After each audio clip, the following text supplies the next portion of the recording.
안녕하세요. 네. 자, 오늘 진도는 255쪽. 255쪽.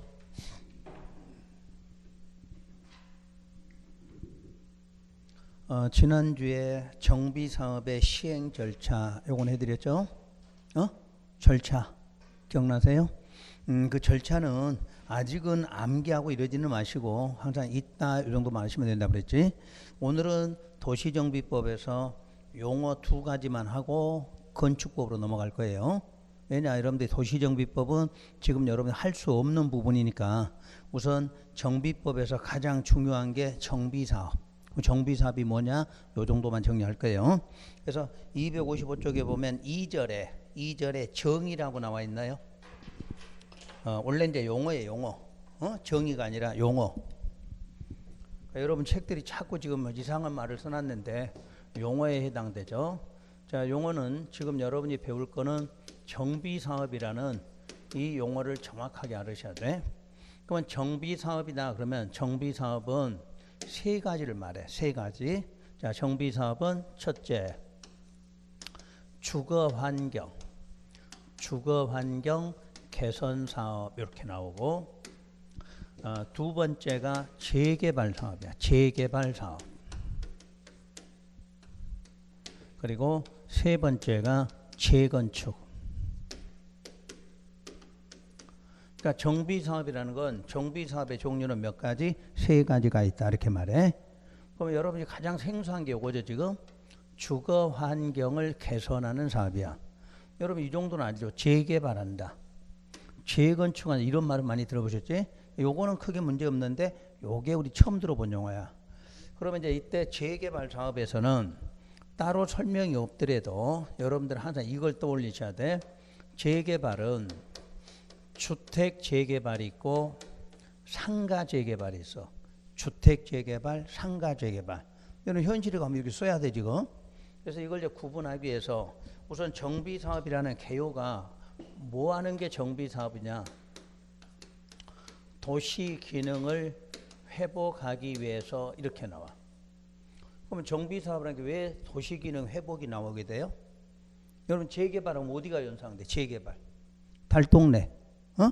자, 주거환경. 그러면 우리 철거민들이 철거할 때 우리 어떤 사업이 이루어지게 되면 철거를 하는데 그 철거민들이 집이 없이 사는 게 바로 우리 달동네보다는 더 못 사는 동네. 거기에 사는 사업이 주거환경 개선사업이라고 그래. 여러분들 이 동네는 별로 없지만 수도권에 이런 게 많아. 수도권은 예를 들어서 서울 한복판을 개발하려다 보니까 없이 사는 사람들이 철거돼서 살 데가 없어. 그래서 혹시 여러분 남한산성 들어보셨어? 서울의 남한산성 안 들어봤어? 그 남한산성 밑에가 성남시야. 성남시. 바로 성남시 산에 가면은 옛날에 많이 쫓겨가서 산 사람들이 있어. 그럼 자기 땅도 아닌데 뭐 만들고 판잣집 짓고 사는데 그런 데를 개발하는 게 주거환경 개선이야. 요건 우리 달동네라고 그러지. 달동네 개발은 재개발이야. 요건 뭐지? 재건축은? 아파트 새로 오래돼서 짓는다. 그게 재건축이잖아. 그러니까 이거를 법률로 따지지 말고 우리 일상생활에 맞춰서 용어를 기억하시라는 얘기야. 그럼 그런 동네 뭐 하려고? 도시기능 회복. 다시 원위치 시키려고 하는 거지. 그러면 도시기능 회복하기 위해서는 반드시 무슨 구역이냐 이렇게 나와. 바로 정비구역이어야 돼. 그러니까 정비사업은 아무 데서나 하는 게 아니라 무슨 구역에서만? 정비구역에서 이렇게 나와야 돼. 그러면 정비구역에서 정비기반시설을 정비하거나 이렇게 나온다는 얘기지. 그러면 이 정비기반시설은 요 기반시설을 배워서 우리가 자, 국토기획법에서 기반시설 그럼 뭐였나요? 도로, 공원, 광장, 이게 기반이야. 근데 지금 무슨 구역 안에 있다고 그래서? 정비구역. 그래서 앞에도 뭐 붙어서 정비 이렇게 붙은 거예요. 이름이 새로운 게 아니야. 기반시설인데 어디 구역? 정비구역 안에 있다고 그래서 정비기반시설이라고 그래. 그거를 정비하거나 건축물, 주택 등의 건축물을 개량하거나 건설하는 사업. 요거를 바로 정비사업이라고 그래. 그럼 정비사업 뒤에 거 몰라도 돼. 무조건 앞에 뭐 하려고 한다? 도시기능 회복 어디 구역에서 정비구역 요 두 가지는 알으셔야 돼. 그래서 여러분 책에 딱 거기만 밑줄 거나 정비사업에서. 자, 정비사업에서 무슨 기능 회복? 책에 255쪽 255쪽에 2절 2번에 정비사업 있잖아. 정비사업에 뭐를 회복? 도시기능 회복. 그게 포인트야. 어디 구역에서? 정비구역에서. 뒤에 거 몰라도 돼. 어? 일단 그 정도만 기억하면 돼. 그러면 주거환경 개선 사업을 크게 두 가지로 분류를 하게 되면 첫째는 도시 저소득 주민이 집단으로 거주하는 지역이라고 나와. 여러분 책에 있어. 쓰지 마. 좀 이따 알려주고 포인트 알려줄 테니까 일단 책에 있는 그대로 써봤어. 집단 거주하는 지역에서 첫째 정비 기반 시설이 어떻게 됐느냐 여기 나와 있고, 그리고 노후 불량 건축물이 어떤 상태로 돼 있느냐 그렇게 나와 있어. 그래서 먼저 정비 기반 시설이 극히 열악하다 이렇게 되어 있어. 그 다음에 요거는 노후 불량 건축물은 과도하게 밀집돼 있다 이렇게. 지금 노란색 요게 포인트가 돼. 그럼 이런 곳에서 뭐 하려고 하느냐? 주거 환경을 개선하려고 사업하는 것이 주거환경 개선 사업이야. 근데 두 번째가 또 나와. 두 번째는 단독주택과 다세대 주택이 요 주택이 밀집 지역에서 자, 정비 기반 시설하고 공동 이용 시설이 나오고 거기에 확충을 통해서 주거 환경을 보전하거나 정비하거나 개량하는 사업이다 이렇게 들어가 있어. 일단 책에 있는 그대로 요거 써놨어요. 다시 재개발은 첫째 기역. 그럼 기역하면 위에 거야. 위에 거 기역 정비 기반 시설이 여기는 뭐라고 돼 있냐면 열악하고 이렇게 돼 있어. 그 다음에 니은에 노후 불량 건축물은 뭐라고 돼 있냐면 그냥 밀집됐다고 써 있어. 그럼 일단 요거 구분할 수 있는 방법이 뭔가요? 극히 열악하고 과도하게 밀집돼 있지. 근데 여기는 뭐라고 돼 있어? 그냥 열악하고 밀집됐다. 이게 답 찾는 방법이야. 여러분 이거 암기할 수 있어 없어? 암기 못해. 암기 못하니까 시험장 가서는 요런 단어가 있다 없다 이걸 찾아내시면 되는 거야. 여러분 시험은 객관식 시험 문제야. 절대 암기하려고 생각하지 말라고 그랬지.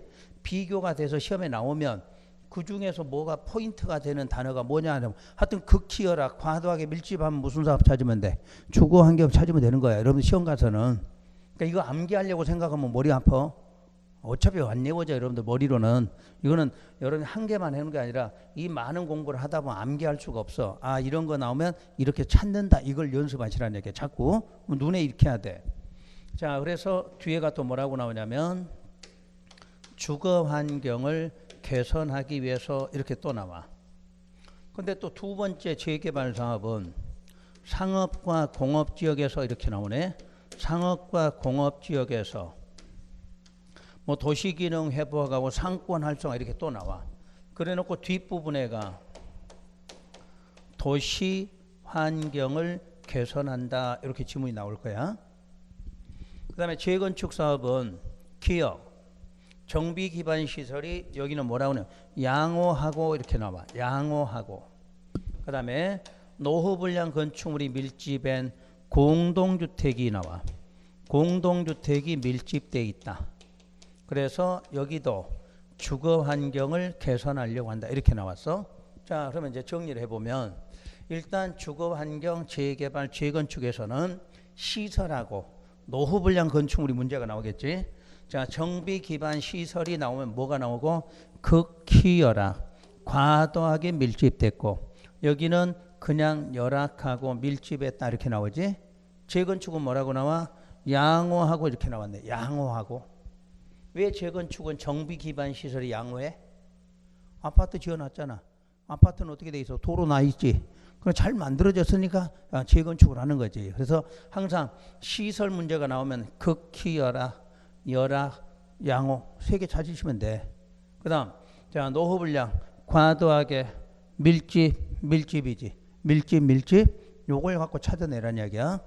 그다음에 다 지금 환경이 뭐를 개선하려고 나와요? 주거환경, 주거환경이지? 근데 이거는 뭐야? 도시환경이라고 나오네. 도시환경. 유일하게 하나가 차이점이네. 그럼 도시환경이 나오려면 지역이 뭐가 나왔나요? 상업, 공업. 요 지문이 나올 때는 끝에 항상 뭐다? 도시환경이야. 그럼 이유가 뭐냐? 1번은 주택재개발이고 2번은 상가재개발이니까. 상가가 어디서 나와? 상업공업. 상업공업이라고 나올 때는 상가재개발이야. 그럼 상가는 주택이 없지? 뭐라고 나와? 주택이 아니라 도시환경. 그럼 주택이 나오는 쪽은 열악하고 밀집한 게 나올 때가 주택재개발이야. 여러분 책에 있는 그대로야. 그러니까 뭐를 찾아내야 될 건가? 이거 하면 돼. 그럼 여러분들 이거 시험이 어디서 나왔어 올해? 부동산학 개론에서 나왔지? 갑자기 공법 문제야. 공법 문제도 어디서 나왔어? 부동산학 개론에서. 그래서 공법의 기본 문제는 부동산학 개론에서 올해 몇 개 나왔나? 5개 나왔어. 5개. 그러니까 이런 기본 용어들, 주택이라든가 정비사업이라든가 이런 것들은 부동산학 개론에서 출제를 해. 올해는 공법에서는 안 나왔어. 이게 공법에서는 부동산학 개론에서 이 문제가 한 문제가 나온지. 그러니까 항상 여기가 구분하는 방법. 자, 구분하고 여러분이 나중에 이걸 알아줘야 돼. 정비사업은 요거를 모르면 아무것도 못해. 주거환경은 공공사업이라고 그래. 요 두 개는 민간사업이라고 불러. 그럼 여러분 배운 상식 해봐. 그동안 배운 걸로. 공공이니까 누가 해야 돼 이거? 공공 단어 붙어서 누가 해야 돼? 행정청이나 공사가 사업해야 돼. 민간이니까 누가 해야 돼? 조합이나 소유자가 해야 돼. 이 정도만 해도 여러분들 공부가 된 거야. 그러니까 여러분들이 그동안에 5주 동안 공부한 게 이런 용어 배운 거잖아. 공공하고 붙으면 무조건 누구야? 행정청이나 공사가 하는 거야. 민간자가 붙으면 민간은 뭐야? 조합이나 소유자. 그게 그동안 배운 용어들이야. 눈 깜빡깜빡 하지 마시고 눈 깜빡깜빡 하지 마. 모르면 그냥 모른 척 해야지. 내가 언제 했나 그러지 말라는 얘기야. 다 해준 거야. 모른다고 눈 깜빡깜빡하고 인상 쓰고 이러지 말고 그냥 웃어. 항상 웃는 얼굴로. 어차피 당연히 지금 몰라. 처음 하니까. 이걸 2-3번 반복해야 여러분들 공부하는 거지. 지금 처음부터 잘 되진 않아. 처음부터 잘 되진 않으니까 자꾸 반복하고 포인트를 줄 때 여러분 책에다도 그걸 딱 찾아내는 연습을 하셔야 돼. 그래서 여러분들 시험장 가서도 요 단어가 보이면 무슨 사업이다 이렇게 알아야 돼. 자, 극히 과도하게 그럼 나오면 어디야? 무슨 사업이야? 주거환경 개선 이렇게 답하면 돼. 그 다음에 상업공업, 도시환경 개선 그럼 뭐야? 재개발 나와야지. 재개발. 자, 정확하게 상가재개발이야. 그 다음에 기반시설이 양호하다 나왔어. 그럼 어디야? 재건축이지. 그렇게 답 찾으면 돼. 어렵게 생각하지 말고 지금 포인트 준 것만 정리하시면 돼. 요게 지난주에 배웠던 정비사업이야. 절차를 지난주에 배웠고 오늘은 요게 정비사업의 개요다 이렇게 보시면 돼. 그래서 정비사업은 그 정도만 하면 돼. 그리고 페이지를 2장을 넘기세요. 자, 2장을 넘겨보시면 페이지 258이 되겠네요. 자, 258에 보면은 자, 번호가 몇 번이 나오냐면 9번 번호. 9번 번호가 뭐예요? 토지 등 소유자가 나왔어.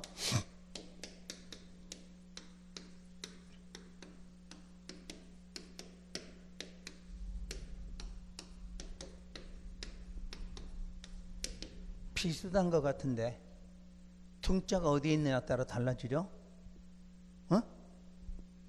자, 여기는 등이 뒤에가 붙었고 요건 등이 중간에가 들어있네. 요게 공법 공부의 용어 문제야. 그럼 토지 소유자 등이라고 하는 것은 어디 법에 나오느냐? 국토 계획법이나 도시개발법에서 나오는 용어야. 이게 법마다 쓰는 용어가 달라. 토지 소유자 등 그럴 때는 국토계획법이나 도시개발법이야. 그럼 여기서 등은 소유자 외의 사람이니까 이 등은 임차권자 등을 말해. 임차권자 등. 이렇게 달라져.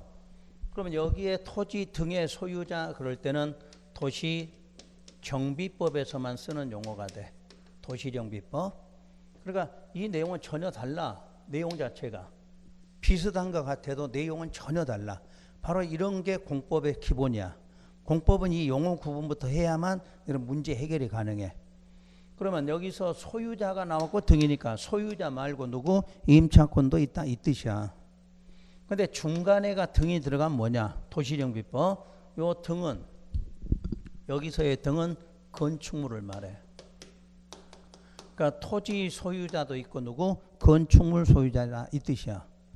그래서 이 토지 등의 소유자가 지금 여러분이 배우는 주거환경 개선 사업과 재개발하고 재건축은 또 차이점이 있어. 주거환경 개선과 재개발에서는 저 토지 등의 소유자라는 게 3명을 말해. 자, 토지만 갖고 있는 소유자, 토지 소유자도 소유자에 해당이 돼. 또 건축물만 있는 사람도 소유자에 해당이 돼. 그러면 건축물이 나왔으니까 지상권자, 이 사람도 소유자에 해당돼. 그러니까 이 토지 등의 소유자가 몇 사람을 말해? 3명을 말해. 3명. 토지만 있어도 소유자, 건축물만 있어도 소유자, 지상권만 있어도 소유자라고 본다. 이렇게 해놨어. 무슨 사업은? 주거환경과 재개발이야. 그럼 법률의 표현은 이렇게 나오지.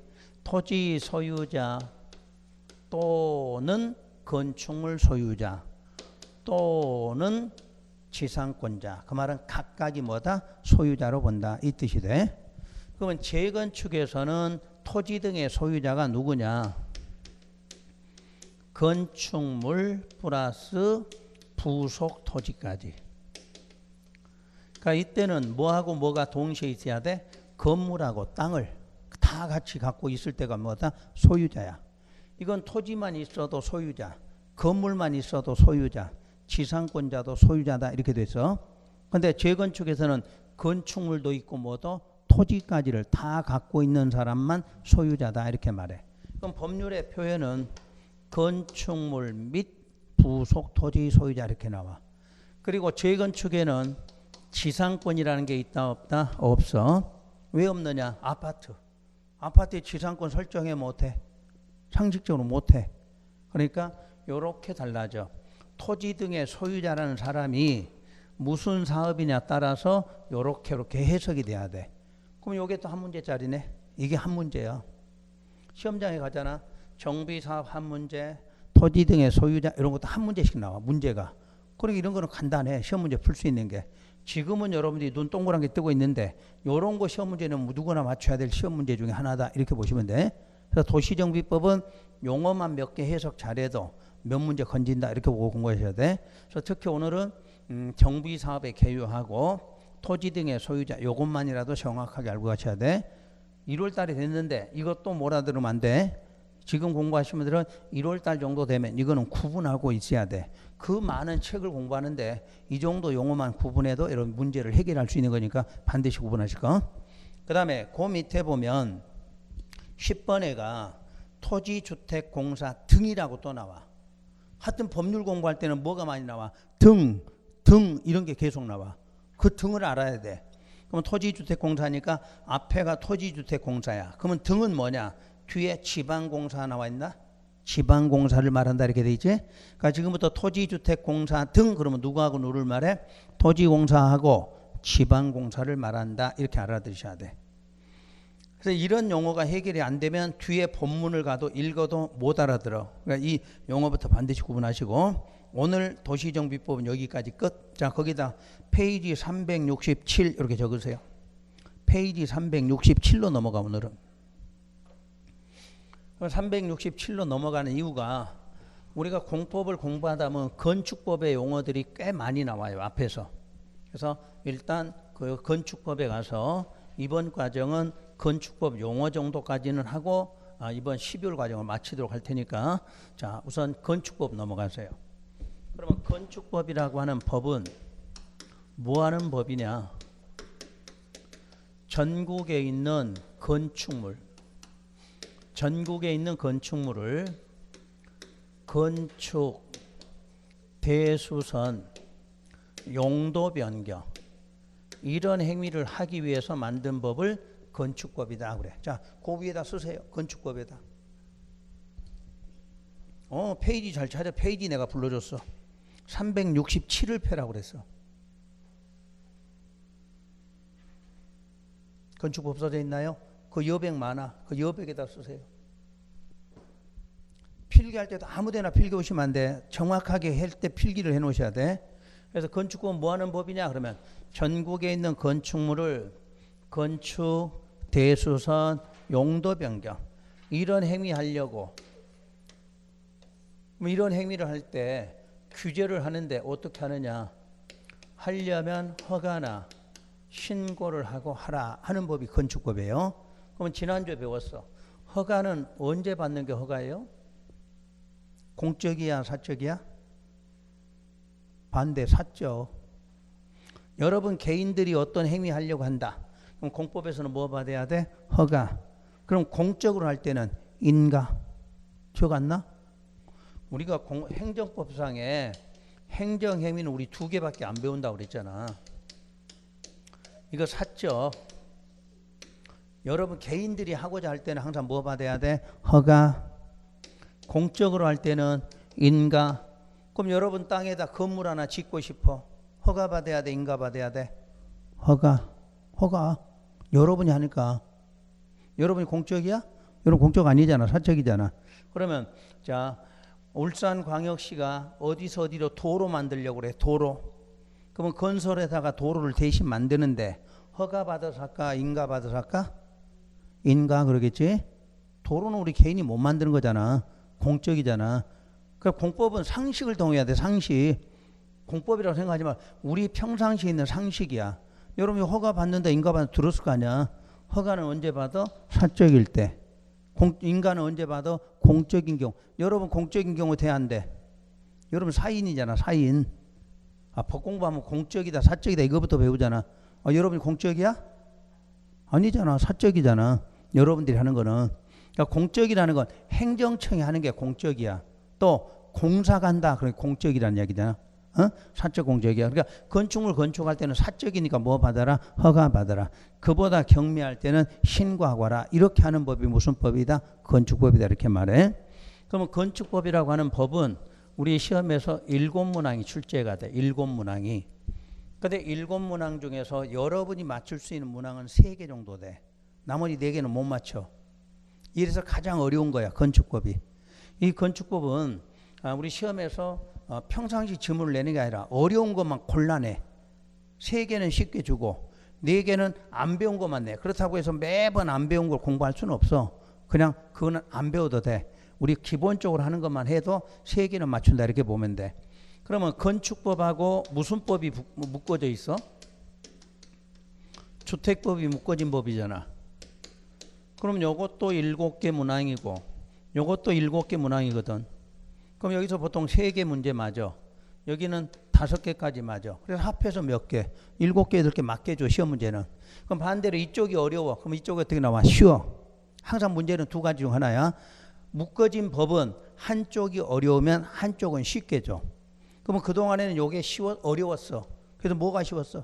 요게 쉬웠지. 근데 얼마 전부터는 반대로 이쪽이 어렵게 나와. 이쪽이 좀 쉽게 나오는 쪽. 그래서 올해도 5개, 여기서 3개 이렇게 나왔어. 맞을 수 있는 게 여러분들이.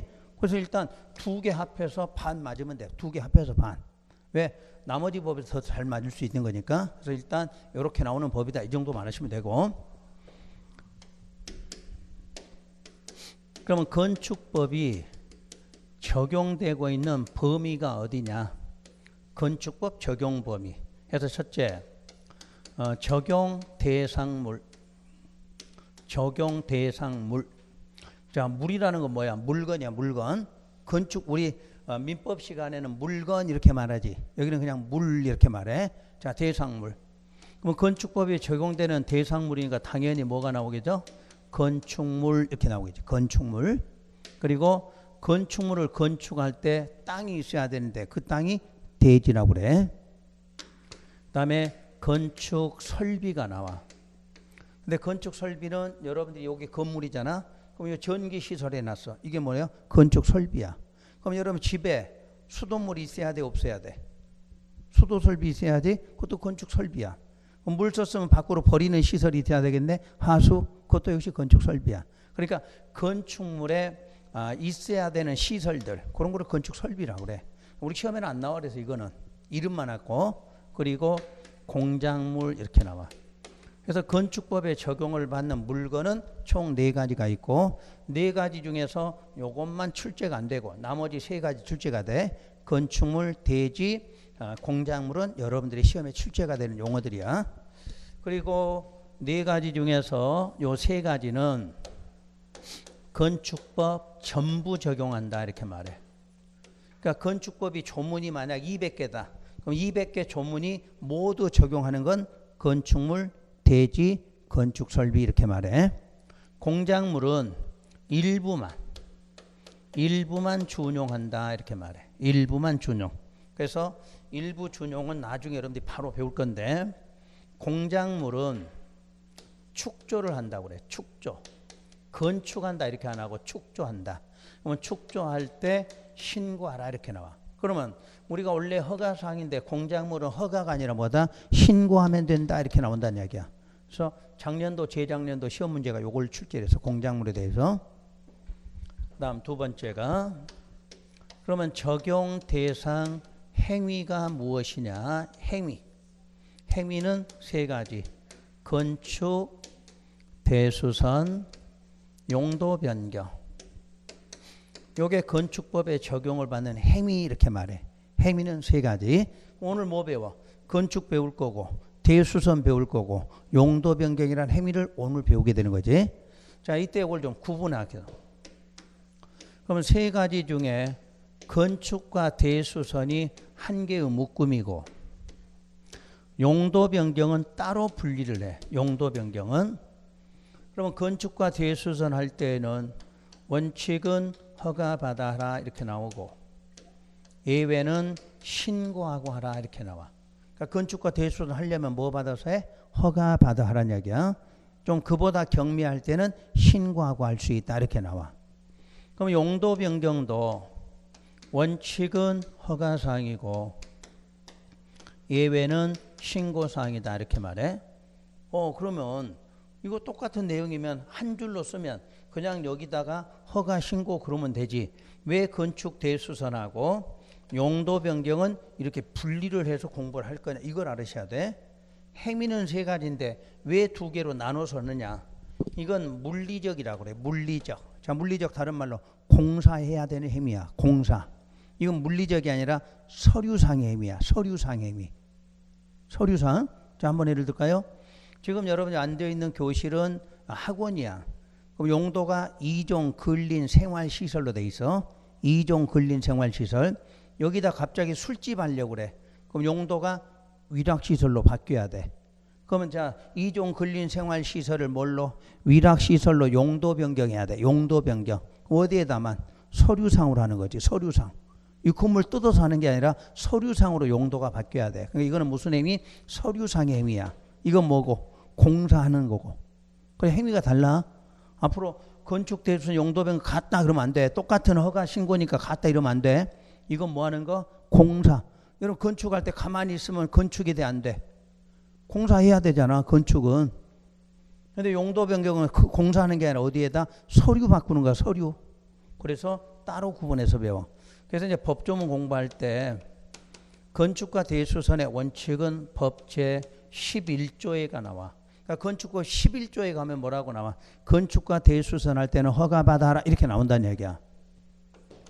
그보다 경미할 때는 신고하고 하라 이렇게 바로 14조야. 그럼 용도 변경은 허가를 하든 신고하든 따로 구조라는 조문회가 따로 있다 이렇게 말해. 그러니까 내용이 다르다는 뜻이야. 내용이 달라. 그러니까 건축 대수서는 왜 한 묶음이냐 그러면 공사해야 되는 행위니까. 용도 변경 왜 따로 배우냐 그러면 공사하는 행위가 아니니까. 어디상에서? 서류상에서 이루어지는 행위다 이렇게 말해.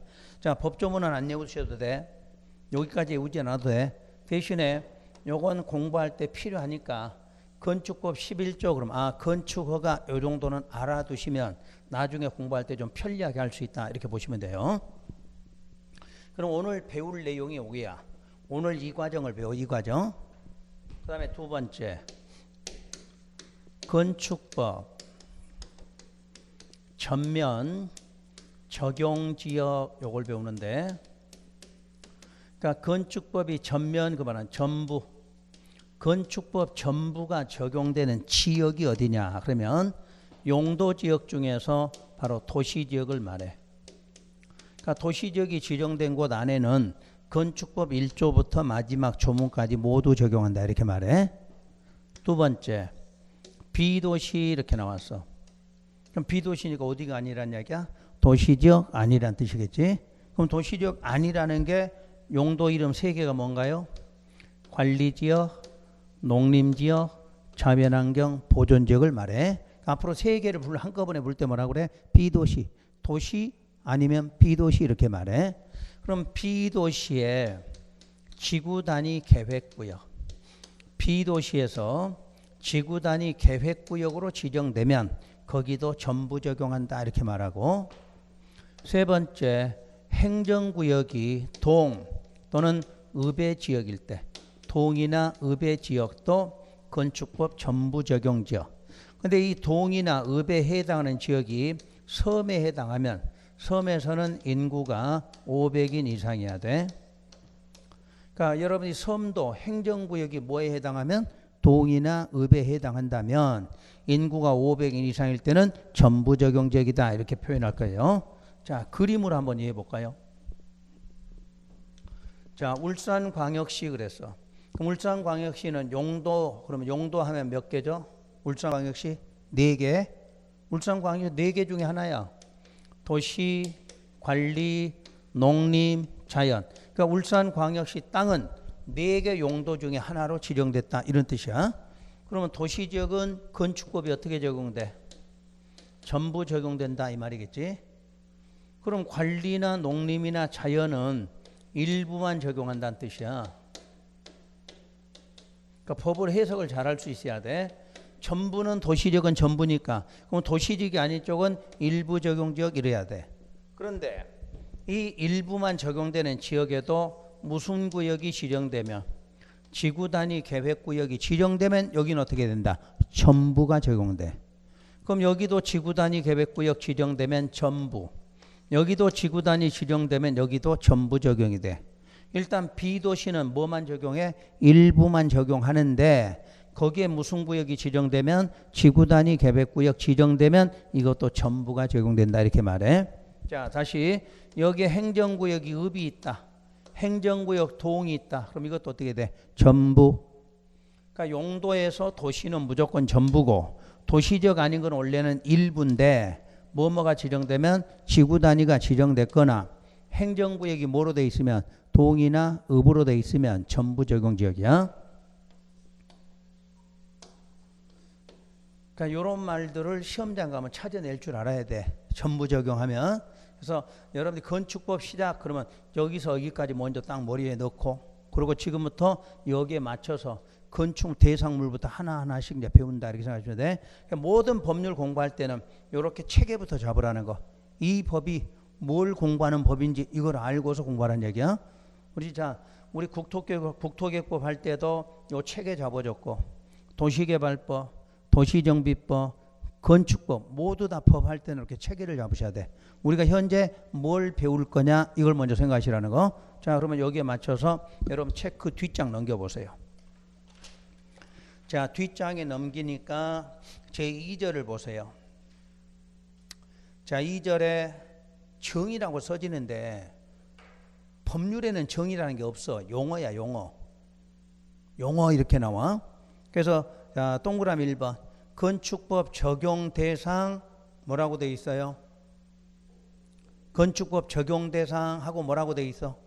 물건. 그래서 건자 지우고 적용 대상 물. 법률에서는 여기다 물건 이렇게 안 써. 참 여러분 책이 좀 심각해. 적용 대상 물 그래야지. 물건 이렇게 쓰는 책은 없어. 그러니까 용어 하나도 정확하게 써줘야 공부하신 분들이 좀 제대로 공부할 수 있지. 어디 가서 물건 그러면 안 돼. 적용 대상 물 그래야지. 물 하면은 대상 물건이다 이렇게 보는 거지. 그러면 1번 뭐 나왔나요? 대지. 자 봐.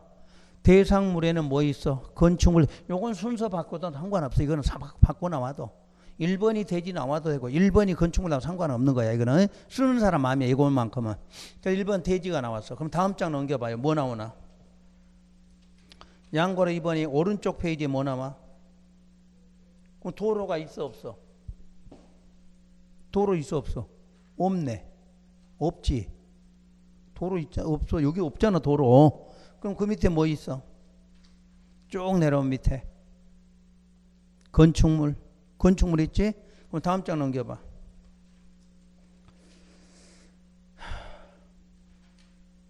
어떻게 됐을까? 그럼 건축물 했으면 대지 나왔으니까 건축 설비. 그 다음 뭐 나와야 돼? 공작물 나와야 맞겠지. 근데 물건이라고 써놓고 지 마음대로 막 써놔버렸지. 에? 이러니까 안 되지. 자, 대상물 그랬으면 4개만 딱 나오고 그 다음에 용어해서 또 다른 게 나오고 이래야 되는 거야. 책의 구성이. 그래서 여러분한테 내가 제대로 가르치려니까 이게 힘이 들어. 자기 마음대로 막 용어 바꿔놓고 막 이러면은 우리 공부하신 분도 마찬가지. 내가 이게 잘못된 걸 가르쳐야 되니까 여러분한테 잘못된 걸 안 가르치려고 이렇게 바꿔주는 거야. 다시 대상물 하면 뭐가 나와야 돼? 건축물, 대지, 건축설비, 공작물이 나와야 돼. 나머지는 여기 나오면 안 돼. 대상 물건에는 물에는 그러니까 대상물에는 4개 나오고 나머지는 다른 용어로 나와야 되겠지. 다른 용어로. 그런 게 지금 잘못됐다 그 말이야. 그래서 더 이상 이제 뭐 그런 거 이제 따질 필요 없고 그렇다는 이야기야. 그러니까 여러분들 공부할 때도 그런 식으로 공부를 할 줄 알아야 돼. 자, 그러면 대지라는 용어부터 해볼게. 대지. 자, 대지 그러면 대지는 원칙이 있고 예외가 있다 이렇게 나와. 그럼 원칙이 뭐냐? 대지라는 것은 공간정보관리법 이렇게 나와. 법 이름이 나와. 이건 알 필요 없어. 법은. 이 법에 따라 각 필지로 나눈 토지다 이렇게 나와. 그러니까 대지라는 것은 공간정보관리법에 따라서 각 필지로 나눈 토지 이렇게 놨어. 결론을 먼저 할게. 우리가 그쪽 저 법에서 하나의 필지라고 하는 것을 건축법은 하나의 대지로 본다 이렇게 놨어. 그러니까 요 끝에다 이렇게만 써놓으시면 돼. 각 필지로 나눈 토지 뒤에다 그 필지라는 것이 하나의 뭐다? 대지다 이런 뜻이야. 그럼 필지가 무슨 뜻이냐? 필지 배웠나요? 안 배웠나요? 뭘 안 배워? 부동산학 개론에서 배웠지. 필지, 획지 첫 시간부터 배웠을 거 아니야. 부동산학 개론 안 했어 강의? 했지? 근데 왜 거짓말해? 필지, 획지 했을 건데 거기서. 첫 시간 용어에 나올 때 필지, 획지 나오잖아. 그때 안 들었어? 절석했지? 이 공부는 부동산학 개론부터 공부가 다 연결돼 있어. 다 연결. 응? 여러분 아직 공시법 안 배워졌지? 공시법에 등기법, 지적법 다 연결돼 있어. 그러니까 여러분 어느 과목이 잘 안 되면 다른 것도 안 되게 돼 있어. 자, 필지의 뜻. 하나의 지번 등이 붙는 토지의 등록단이다 이렇게 놨어. 원래 뜻은 이 뜻이야. 그러면 하나의 지번이 뭐야? 그대로 읽어봐. 땅에 번호가 붙어 있어. 땅에 번호가. 자, 여러분들 참고로 여기 연관성이 좀 유사하니까 여러분 옛날 지번 주소 할 때 지번 주소가 뭐야? 무슨 동 몇 번지 이렇게 나오잖아. 땅에 뭐가 있어? 번호가 붙어 있어. 그게 집원이요. 그 집원 등 그랬어. 등이라는 말은 면적도 있고 지목도 있겠지. 그런 것이 붙어 있어. 붙어 있는 토지의 무슨 단위 그랬어? 등록 단위야. 등록. 등기하고 등록은 달라. 모든 땅은 등록이 돼 있어.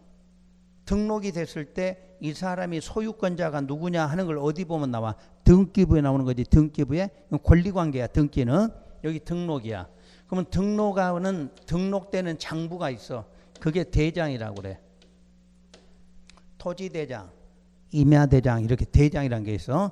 그 토지대장이나 임야대장에 등록하는 단위가 뭐다? 필지야. 등록하는 단위가 뭐? 필지다 이렇게 말해. 그러면 이걸 한번 해석을 다르게 해봐. 여기에 무슨 동이 하나 있다 이렇게 해서 이 동이 500개 필지가 있어. 이 동 안에가 500개 필지가. 그러면 500개 필지가 있다 그 말은 이 동이 몇 개로 쪼개져 있어? 500개로 쪼개져 있는 거야. 500개로 이렇게 구분이 돼 있는 거지. 이렇게 구분이 돼서 이렇게 돼 있다는 이야기야. 근데 이렇게 나눠졌을 때 우리는 이걸 선이라 그래. 선. 이게 경계야. 경계. 바로 이 선을 구분하고 번호 하나 딱 붙이면 요게 하나의 필지야. 그러니까 땅에가 뭐 붙으면 번호가 붙었어. 이때부터 필지로 봐. 그럼 여기에다가 건물 하나 지었어. 그럼 이때부터 하나의 대지로 본다 그 말이야. 그러니까 한 필지가 하나의 뭐야? 대지다 이렇게 말해. 혹시 여러분 단독주택에 살면 단독주택이 건물이 들어서 있는 땅 그게 몇 필지야? 한 필지고 하나의 대지다 이렇게 말해. 그래서 우리는 이 시간부터 지문 각 필지로 나눠진 토지 그게 바로 대지야. 근데 그거는 하나의 필지가 뭐다? 하나의 대지다 이렇게 알아두시면 돼. 그럼 예외 둘 이상의 필지 둘 이상의 필지나 하나 이상의 필지의 일부 이것도 하나의 대지가 될 수 있다. 원래는 한 개가 하나야. 한 필지가 하나인데 몇 이상이 둘 이상의 필지가 하나의 대지가 되기도 하고 하나의 일부가 대지도 된다고 그랬어. 그럼 여기다 예를 들어봐요. 자, 2, 3, 4라는 지번이 붙었고 여기에 10, 11 이렇게 지번이 붙었다고 이래봐. 그러면 여기다 건물을 이렇게 지었어. 자, 지었더니 이 건물이 몇 개에 걸쳐져 있어? 4개 필지에 걸쳐 있어. 그러면 4개 필지가 하나의 뭐가 돼? 대지다 그 말이야. 그러니까 둘 이상이 하나의 대지가 된다 그 말은 여러 개 필지가 있는데 거기에 건물을 짓다 보니까 여러 개 필지에 걸쳐져 있어. 걸쳐져 있는 필지는 모두 합해서 몇 개? 하나의 대지다 이렇게 보는 거야. 요게 둘 이상의 필지가 하나의 대지야. 이제 반대로 하나의 필지가 있는데 면적이 3만 제곱미터야. 근데 여기에 200제곱미터야. 여기다가 건물 하나 지었다. 그럼 요놈 때문에 요 큰 필지를 하나의 대지로 보는 건 불합리하다. 요만큼만 뭐로 보자? 대지로 그 말이야. 원래 한 필지는 하나의 대지다 그 말이잖아. 근데 넓은 필지는 조그마한 부분도 하나의 뭐로? 대지다 그 말이야. 뭐 상식으로 해봐. 둘 이상의 필지가 하나의 대지인데 이때 필지는 커 작어? 면적이 작어. 작으니까 여러 개가 합해서 하나의 대지가 되는 거고 요거 일부가 그 말은 이 하나의 필지가 어떻게 돼? 아주 넓어. 아주 넓으니까 쬐끄만 땅도 뭐로 본다? 대지로 본다 그 말이지. 안 되면 할 수 없고 지금부터 잘할 수는 없는데 좀 빨리 머리를 열내야 돼. 머리 암기하려고 하지 말라고 그랬어. 내가 말하는 걸 이해하려고 노력해야지. 머릿속에 집어넣으려고 하면 안 돼. 이거 머릿속에 집어넣으려고 하면 어렵다는 이야기야. 아 저런 말이구나 하고 이렇게 이해해야 돼. 그게 이해야. 이해라는 건 머릿속에 넣으면 안 돼. 내가 말할 때 저런 거 이렇게 하는 거지. 그러고 금방 잊어먹어도 상관없어. 근데 여러분들은 공부가 안 되는 거야. 저거 말한 게 머릿속에 꼭 남아야 돼. 이 생각하면 안 돼. 공부. 그건 공부고 공부는 아직 할 단계 안 돼. 그러니까 이해만 하자 이 뜻이야. 그래서 건축고 공부할 때 열린 생각 안 하면 여러분들 엄청 어려워 갈수록 아 저런 거구나. 아 저거를 말하고 이렇게 공부하셔야 돼. 열린 마음을 갖고 하셔야 돼. 그래서 일단 대지라는 용어가 이렇게 나왔고 여러분 책에 한번 체크해 보세요. 자 1번 대지의 원칙 법 이름은 읽지 말고 끝부분 각 필지로 나눈 토지 그것만 알면 돼. 각 필지로 나눈 토지야. 그러니까 하나의 필지가 하나의 뭐다? 대지다. 이렇게만 보시면 돼. 그 다음에 예외 둘 이상의 필지를 하나의 대지로 할 수 있고 다음 페이지에 하나 이상 필지의 일부를 하나의 대지로 할 수도 있다. 이렇게 돼 있잖아. 그것까지만 공부하면 돼 일단. 그리고 오른쪽으로 넘어가면 도로 밑에 건축물로 내려가요. 건축물로. 찾았나요? 맨 밑에 쪽이 건축물이야. 그럼 뭐가 건축물이냐? 자, 건축물은 토지에 정착하는 공작물 중에서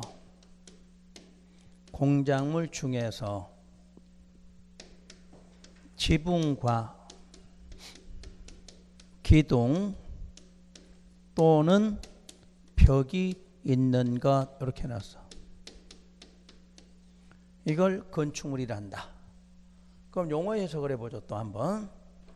토지에 정착됐다는 말이 뭔가요? 그냥 법률로 하지 말고 무슨 뜻이야? 땅하고 붙어 있어. 그래서 마음대로 움직일 수 있어? 없어? 없어. 고정돼 있다 그 말이야. 땅하고 붙어 있어도 고정돼 있다. 근데 고정돼 있는 공작물 그랬어. 그럼 공작물은 인위적으로 축조된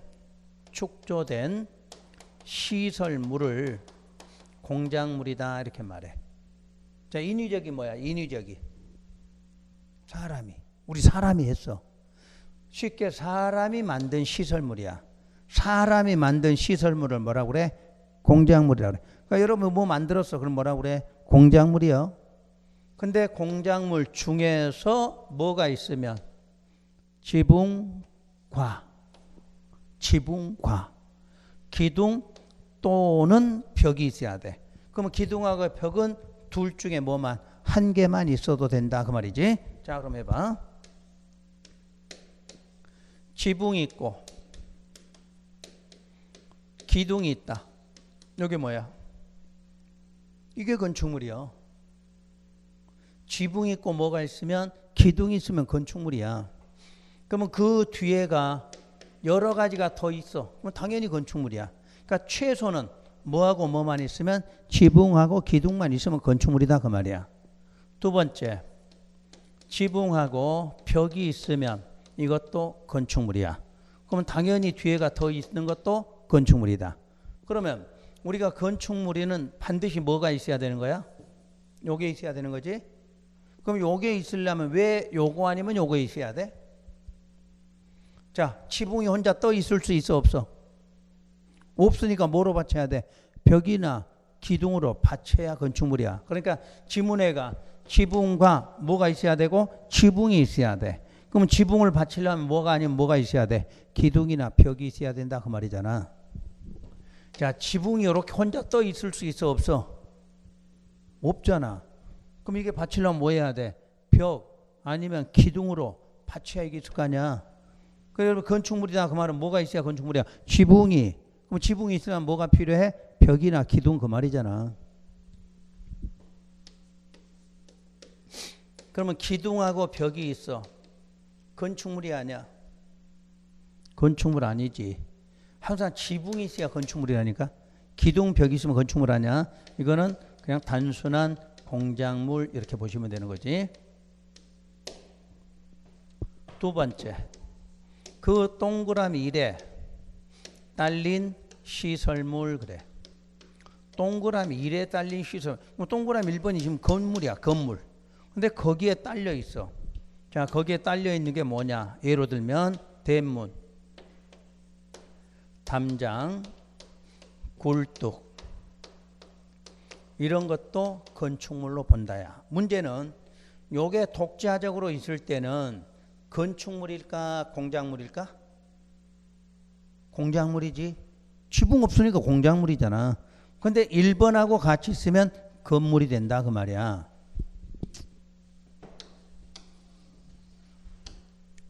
자, 이게 대지야. 자, 건물이 하나 들어섰어.